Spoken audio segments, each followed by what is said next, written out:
اهلا وسهلا مشاهدينا الكرام. بعض الاستفسارات اللي جات لي. دلوقتي احنا في الشتاء وشكل الدراجون بقاش احسن حاجة، شكله مصفر، شكله فيه دايباك. من هذا الاسئلة كتير قوي. فالناس قالت لي طب ايه المفروض اللي في الجو الشتاء يكون شكل النبات. فعايز اوريكم بس ادي شكل النبات. احنا في شهر يعتبر اول فبراير، اخر يناير اول فبراير. ادي شكل الدراجون اهو في عز الشتاء. هو ده الشكل اللي المفروض يكون عندك. الشكل ده موجود عندك، خلاص انت داخل الموسم بتاعك مستريح، هتاخد ازهار كويس، هتاخد ثمار كويس، هتاخد احجام كويس. طيب فلنفرض ان الشكل اللي عندنا مش هو بالشكل دوت، الشكل اللي عندنا مصفر ومجهد وفيه مشاكل وكلام زي كده. بقى الموضوع مش خطير، ممكن يتعالج، ممكن بتاع، بس قبل ما يتعالج ويرجع النبات يعمل ريكفرنج ليه ويرجع يخضر والكلام ده، فانت خدت لحد شهر 4 5. طب هو هيحضر امتى للتزهير؟ فهيحضر لك في شهر 7 و8، فيبتدي يظهر امتى؟ يظهر عندك في شهر 10 و11. خدت كام جيل؟ خدت جيلين. ويجي بعد كده الناس تقول لك الدراجون مش مربح والدراجون انتاجه قليل. طب ما هو الدراجون مش انتاجه قليل، هو اساسا السيستم بتاع المزرعة او ادارة المزرعة اساسا كان غلط. يعني هو دلوقتي المفروض انا ابدأ الموسم من اوله. فاحنا دلوقتي شجرة زي اللي قدامنا دي، او دي، او دي، او دي، او الشجر كله. هنا ده الشجر كله، انا بس اوريكم ان الشجر كله شكل واحد، يعني تقريبا مفيش اي اختلاف ما بينهم. المهم لو الشجر كله بالشكل ده، هنا مفيش حاجة اسمها اجهاد على النبات. النبات مش مجهد طول ما النبات بالهيلث اللي انتوا شايفينه دوت وبالخضار دوت. يعني مفيش تأثير للبرودة جامد، وده قلنا قبل كده في الفيديوهات نعالجه ازاي، اللي هو تلافي تأثير البرودة. تاني حاجة مفيش إصابة فطرية. دراعات قدامك، مفيش إصابات فطرية. مفيش إصابات فطرية زي ما انتوا شايفين الشجر كده أخضر، فمفيش إصابة فطرية.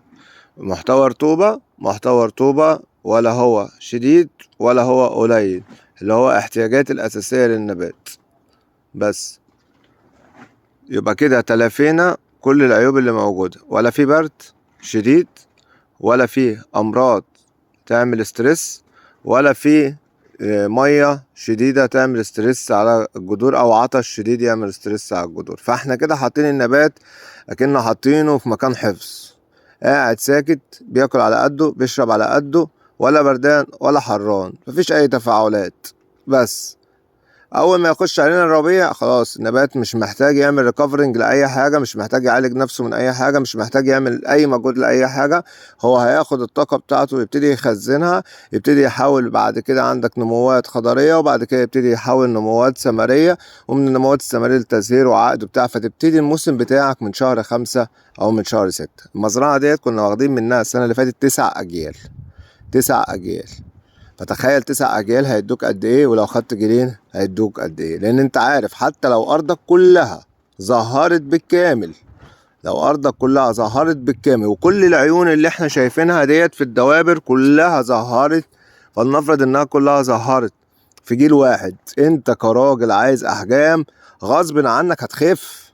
غصب عنك هتخف. فالدراع اللي انت شايفه فيه دوت 10 زهرات ومتلقحين وعاقدين، هتخليه على 2 عشان يحجم معاك، فانت خسرت 8.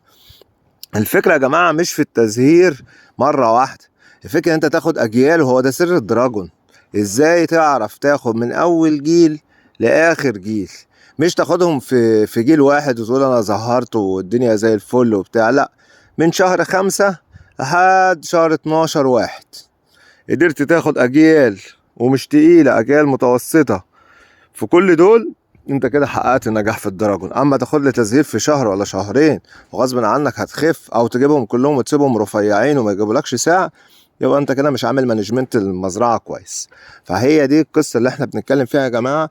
ازاي تقدر تخش من الشتاء للصيف بدون اي مشاكل، بدون اي اجهاد على النبات. قدرت توصل للمرحلة دي انت كده عمنا واستاذ في الصنعة. ما قدرتش تخش ودخلت بمشاكل وكلام زي كده، فانت صعب قوي انك انت في الموسم يبقى عندك انتاجية كويسة وعندك شغل كويس. فهي دي ملخص ازاي نعدي من الشتاء للصيف بدون أي مشاكل. وشكرا لكم، وأي استفسارات أنا تحت أمركم.